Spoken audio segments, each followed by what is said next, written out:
what recommendations might you give to parents for broaching this subject? Are there books geared towards that age range?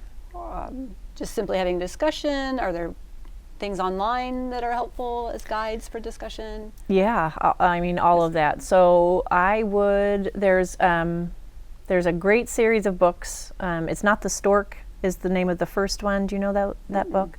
It's Not the Stork, and then they have them for age ranges. But I would recommend I think It's Not the Stork is the first one.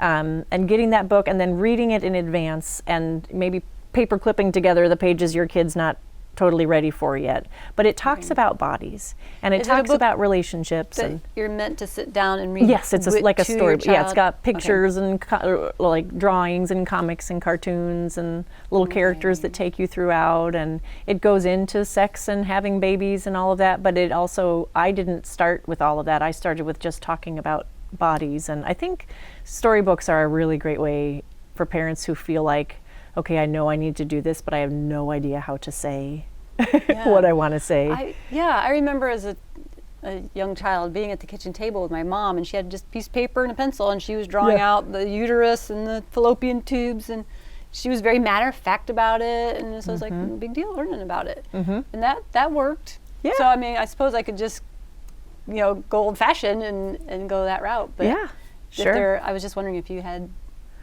particular materials to those recommend. books are great for actually talking about anatomy and such. And then there's really great, there's a book called, I think it's No Means No. There's great body boundary books and about like, you don't have to hug your Aunt Betty if you don't want to kind of books, which are so important for littler kids. And then, I mean, the moment they start either showing signs of puberty or I would say reaching around, I don't know, 9, 10 years old, I mean, puberty book, there's great puberty books. The American Medical Association has some good ones. American Girl Dolls has a couple, I think, that I actually really liked, and they have some for boys and some for girls. Okay. And again, I would browse through it because some of them are pretty, like when I gave Essie when she was 10, I gave her first puberty book, and at first I was reading through it thinking, oh man, this is like they have a little section on birth control. Like, this feels like so much more than I want my child to know. And then I thought, why don't I give it to her and say, you don't have to read this straight through. Why don't you just like piece through it? And establishing that you want to have, or that you are available to have those kinds of conversations is really important. I mean, the things they are hearing and seeing are so far beyond anything you and I saw or heard. Wow. It takes one kid who has watched pornography to go on the playground and talk about this thing they saw that is going to immediately skew all ideas about bodies and value and that kind of stuff. So I just, arming them earlier. Are you learning this because you're on the school grounds on a regular basis and you're hearing this, or in the hallways or whatever? Or is this because your kids are coming home and telling you, guess what so-and-so said on the playground today, Mom? My kids don't really come home so much with that kind of stuff, but I think it's probably mostly because I go to all the schools, so it's mostly through my work with the older girls specifically that I'm learning about misconceptions they have or total lack of knowledge in some areas, and those sorts of things. And then just reading, I do a lot of reading about this, and I'm hearing other sex educators' stories about things they are asked about or told. But I mean, I feel like at least I don't work as much with the male students at the high school, but with the female students, if I'm doing like a presentation for the Women and Gender Studies Club, for example, it is clear to me the difference between the kids whose parents have been talking with them and the kids who haven't. Okay. And they're all in there together and asking super brave and amazing questions, which is great. But, I think there's a difference between those who are having to self-educate and those who have had a parent come and been like, listen, here are the actual facts. Here are my concerns, and this is the stuff to look out for in the real world. Okay. And all right. It's really intense.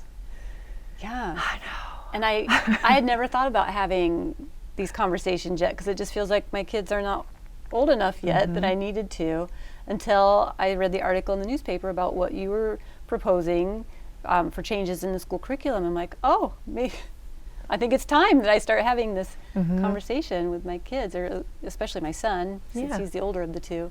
So yeah, I need to.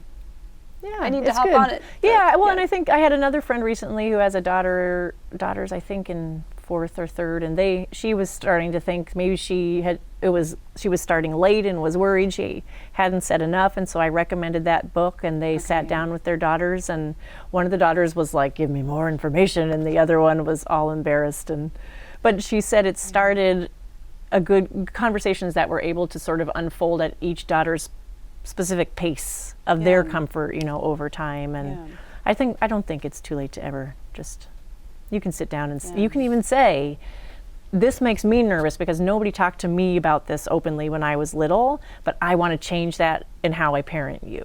I'm going to make this change with you. And it's so cool to acknowledge that with your kid right up front. Like, I'm not necessarily comfy with this either, but this is important. And it's for body safety too. A kid does not know the difference between safe and unsafe touch if someone has not told them. That's true. Yeah. So, well, so far my son, he knows what sex is now, but whenever it has come up and I can't even think of how or why, but there have been these brief moments, and his reaction he's still young enough that it's, ew. Yeah. So I'm like, oh, yeah. Oh, it's that way for a long time. Okay. Yeah, oh yeah, years and years, from my experience, at least when they're hearing it from me in the schools, There's a lot of ew and giggling, and I always say, it's cool. Intellectual discomfort is fine by me in this situation. You've not heard this before, you need to get your giggles out, that's fine, but then take a deep breath and pull it together because you need this information. No. Yeah.